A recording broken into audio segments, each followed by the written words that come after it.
मैंने देरी न करी स्टार्ट करवा आज वीडियो को मु कालीर वीडियो रे ऑलरेडी आपण मन 25 तक 24 जाके क्वेश्चन नहीं आसती आम एमसीक्यू डिस्कसन करथिले पुराना वर्षर क्वेश्चन गुडी को। तो आपण जदि कालीर वीडियो को देखी ना तो निश्चित भाव में देखिए मुझे 24 क्वेश्चन ऑलरेडी डिस्कसन कर सारी। तो आज 25 रु आम डिस्कसन करवा। तो 25 नंबर क्वेश्चन आपण मानक कौन कहूँ 25 क्वेश्चन कहूँ से क्रिकेट देखी फेरुछि रेखांकित पदटी डैश। तो 25 क्वेश्चन आपण से क्रिकेट देखी फेरुछि ए रेखांकित पदटी हूँ गोटे संपन्न सूचक असमापिका क्रिया। तो कहीं मुझे एमती कहली सेटा भी मुझे आपको डिस्क्राइब करी। देखंतु से क्रिकेट देखी फेरुछि ए शब्द वाक्यटी रे आपन को निश्चित भाव में जना पड़ुथो जे जे फेरुछि से ऑलरेडी क्रिकेट देखी सारी। क्रिकेट देखिला परे ही से फेरुछि, ठीक अछि। तो ऑलरेडी से क्रिकेट देखी सारी आ क्रिकेट देखिला परे फेरुछि, किंतु तार क्रिकेट देखिबा कार्यटी संपन्न होइथिबा बेले तार देखिबा कार्यटी फेरिबा कार्यटी तार कौन होछि असंपन्न रहुछि। से क्रिकेट देखी सारी किंतु जो फेरुछि से आसिकी पहुँची नाही, तेणु गोटे कार्य संपन्न हैला आ गोटे असंपन्न रहिला, तेणु यह होछि संपन्न सूचक असमापिका क्रिया। ठीक अछि, आशा करे बुझा पड़थिबो। 26 नंबर कौन कहला निश्चित भाव में 26 नंबर टी देखि नबा। तो 26 कहला आपन को णी प्रत्यय डैश काल रे व्यवहृत हुए नाही। संभाव्य काल ना वर्तमान काल ना अनुज्ञा काल ना भविष्यत काल जो णी प्रत्ययटी अच्छी आपणकर को काल रे व्यवहृत हुए नाही। तो 26 नंबर आंसर होची बी, जोटा कि होची आपणकर कोन ना वर्तमान काल। खाइबी सोइबी पीबी एटा तो वर्तमान काल रे हबो। खाइली पीली सोइली एटा वर्तमान काल, एठी णी प्रत्ययर व्यवहार हैला नाही। किंतु जदि आमे गोटे संभाव्य कार्य करवा सेठी आमे से खाइबणी से पीबणी राम सोई पड़िबणी, तो एठी णी प्रत्ययर आमे व्यवहार करते सेमते अनुज्ञारे भी व्यवहार करबा भविष्यतर भी आमे व्यवहार करबा, किंतु केवल गोटे होची जोटा वर्तमान काल सेठी आमे नी प्रत्ययर व्यवहार करबा नाही। 26 नंबर कौन कहला न पूर्व प्रत्यय भावे डैश क्रिया सहित संयुक्त। न टी पूर्व प्रत्यय भावे को क्रिया सहित संयुक्त थाए, समापिका सकर्मक अकर्मक ना असमापिका। तो यही चारोटी ऑप्शन को जदि आप भल भाव देखिए आप निश्चित भाव में बुझे 27 नंबर ऑप्शन हूँ आपंकर डी, जोटा कि हूँ आपंकर असमापिका क्रिया।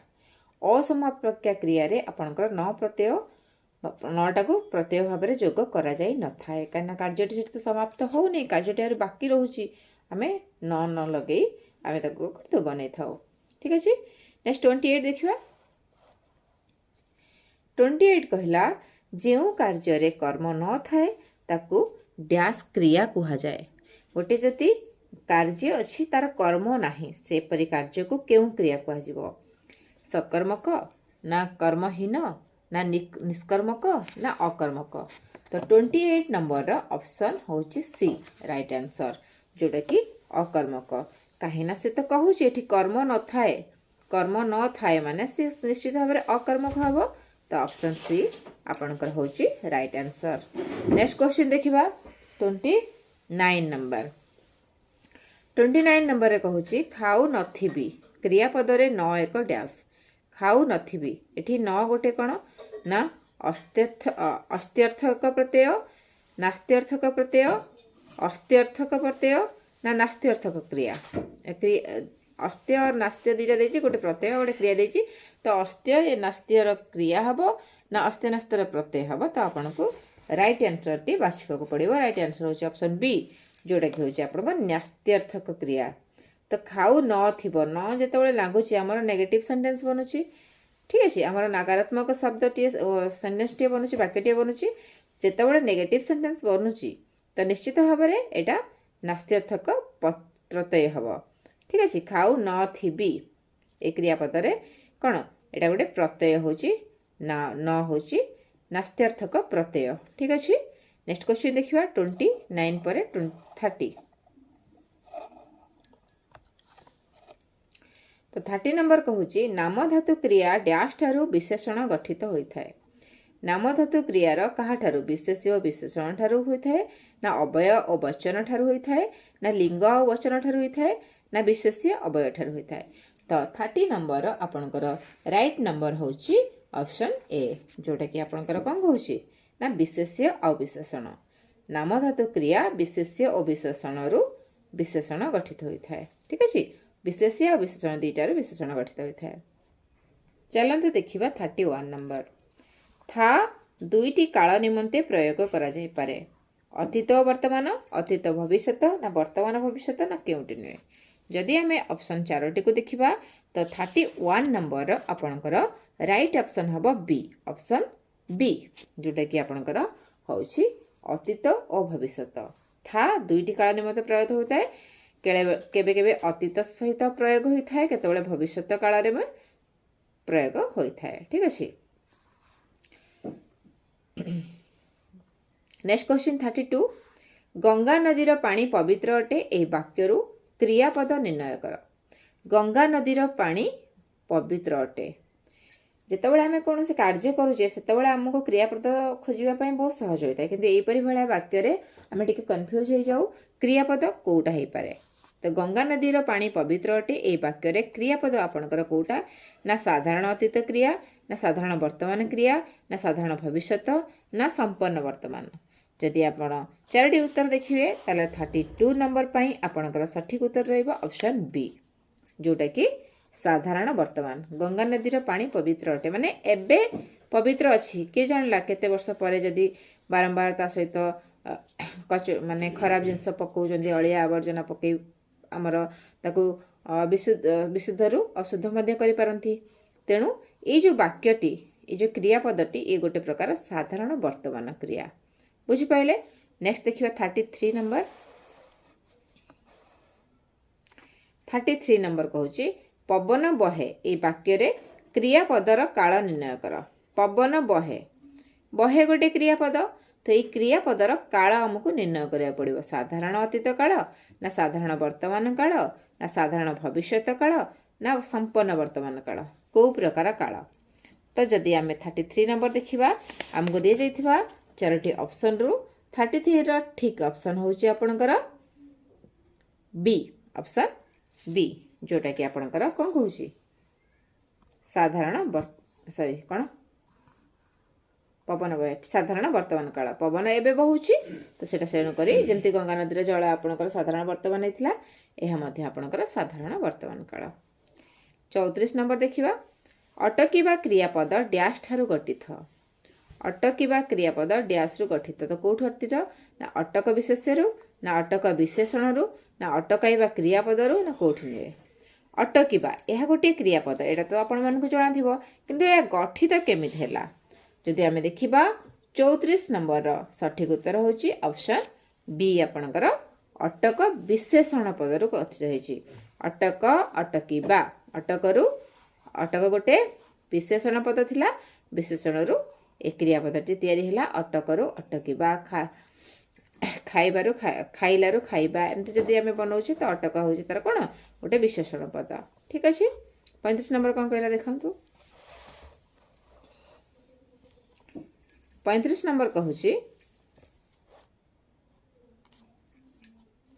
गोटिए धातु और गोटिए विभक्ति को नहीं गठित हुए डैश क्रियापद।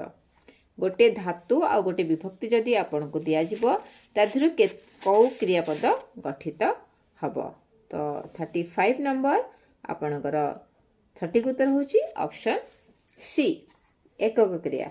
यदि गोटे धातु आ गोटे विभक्ति रहउची तार आपनकर एकक क्रिया हबो। यौगिक विभक्ति समापिका हेबो नै, केवल एकक क्रिया होची आपनकर राइट ऑप्शन। नेक्स्ट 36 देखिबा इल प्रत्यय डैश काल सूचक। इल प्रत्यय गोटे को भलिया काल सूचक। तो 36 नंबर ऑप्शन आपनकर होची वर्तमान, अतीत, भविष्यत किबा संभाव्य। तो ए सब भितरु आपनकर सठिक उत्तरटी होची बी, जोटा कि अतीत। खाइथिल, पीथिल, सोइथिल, जाइथिल, एठी कोन हला सब इल प्रत्यय लागिला। खाइथिल माने कोन तमे एबे खाउनो, तमे खाइ सारिछ ऑलरेडी। सोइथिल जदि मम्मी कहबे आ तू मते डाकिलुनु काहे कि पळे गलु, तो तमे कहबे कि नाही तो तमे सोइथिल, तो एठी कोन हला से समय रे से व्यक्ति जनक शोइथिला तो एटा गोटे अतीत काल ठीक अछि इल प्रत्यय गला जाइछंती क्रियापदटी डैश रूप विशिष्ट जाइछंती एटा को भलिया गोटे आपनकर क्रिया जाइछंती खाइछंती पीछंती ए सब आपनकर को भलिया क्रिया हबो 37 नंबर आपनकर राइट आंसर होची सी जोटा कि संपन्न वर्तमान जाइछंती माने जाई कि पहुंची नांती किंतु कार्य संपन्न जिबार कार्य संपन्न हो जाए किंतु पहुंचवा कार्य संपन्न होनी जाइछंती माने बाहरी सारी घरठू जिबा कार्य संपन्न होइछि किंतु पहुंची नांती तेणु जाइछंती आपनकर गोटे कोन हबो ना संपन्न वर्तमान हबो ठीक अछि 38 खा धातुरु खुआ डैश धातु गठित हुए खा धातुरु खुआ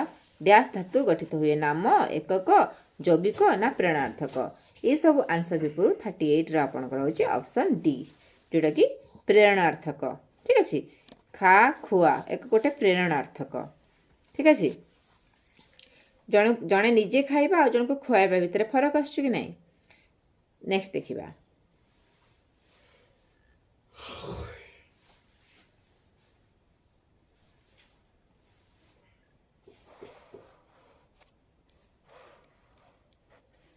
ठीक अछि तो आपनकर खा शब्द रु खुआइबा एटा होटे कोन होची प्रेरणार्थक ऑप्शन डी आपनकर राइट आंसर नेक्स्ट देखिबा आपनकर 39 नंबर 39 कहूची चंद्रर प्रतिशब्द चिन्ह कर चंद्रर प्रतिशब्द कोन नभस्वान निशांत मृगांग कुरंग चंद्रर प्रतिशब्द कोडा जदि आपण 39 को देखुचंदी ऑप्शन सी आपणकर मृगांग होची चंद्रर प्रतिशब्द कौन मन रखिबे मृगांग यदि प्रतिशब्द रे आपन को कोनोसी डाउट अछि मु आपन को पई कहि रखिबी कि प्रतिशब्दर वीडियो मु ऑलरेडी बनै सारची प्लेलिस्ट को जाय आपन देखि परिबे ओडिया ग्रामर रो प्रतिशब्द विपरीत शब्द ए सब मु ऑलरेडी बनै सारची जदि आपन को आउरी अधिक प्रतिशब्द किबा विपरीत शब्द दरकार अछि किबा अन्य कोनोसी टॉपिक रो वीडियो दरकार अछि ओडिया ग्रामर आपन निश्चित भाबरे मते मेसेज करंतु मु आपण बाने बाय नै के आसीबी वीडियोटी भल लागले वीडियो को लाइक करंतु संग मान सहित निश्चित भाबरे शेयर करंतु नेक्स्ट देखंतु दयालु रो विपरीत शब्द बाछ दयालु यार विपरीत कोन निष्ठुर निर्दय कठोर निर्मम एठी देखंतु कठोर निर्मम निष्ठुर निर्दय सब आपन को एका परि टिके लागुथिबो फिर भी हम जब देखिबा दयालु रो दयालु शब्दर विपरीत शब्द तो आम जदि पर्टिकुलर दयालु शब्दर विपरीत शब्द जानिबा को चाहिबा तो कौन हबो ना आमर सठिक उत्तरटी होची ऑप्शन सी ठीक अछि ऑप्शन सी जोटा कि आपनकर होची गोटे सेकंड ऑप्शन सी जोटा कि आपनकर होची कोन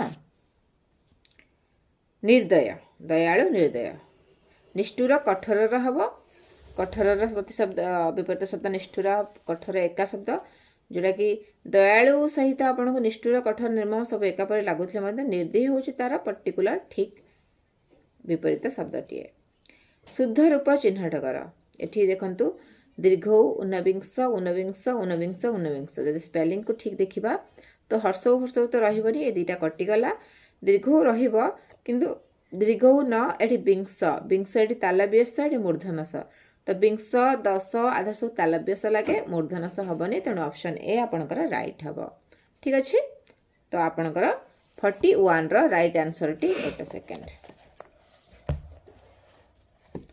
41 रो आपनकर राइट ऑप्शन टी होची ऊनविंश काइना एठी हर्ष हर्ष अछि ए दुटा हबनी एठी मूर्धनस अछि हबनी एटा तालव्यस अछि तेणु एटा होची आपनकर राइट आंसर ऑप्शन ए के ए होची 41 रो ठीक अछि नेक्स्ट 42 नंबर क्वेश्चन जोटा कि आपन को कहूची क्रियापद रे न मध्य प्रत्यय भावे डैश काल रे व्यवहृत हुए नाही क्रियापद रे न मध्य प्रत्यय भावे को काल रे व्यवहृत हुए नाही से पचारिछि तो 42 नंबर आपनकर ठीक ऑप्शन होची टी जोटा कि आपनकर भविष्यत और अतीत काल रे व्यवहार हुए नाही 43 नंबर देखिबा 43 नंबर कहिला जो क्रिया द्वारा किछि कराइबा अर्थ प्रकाशित हुए ताको डैश कह जाए जो क्रिया द्वारा किछि कराइबार अर्थ प्रकाश करे ताको गोटे प्रेरणार्थक क्रिया कह जाए काहे कि न जेतबेले आमे काम निजे करूचे सेटा आमर सकर्मक क्रिया है।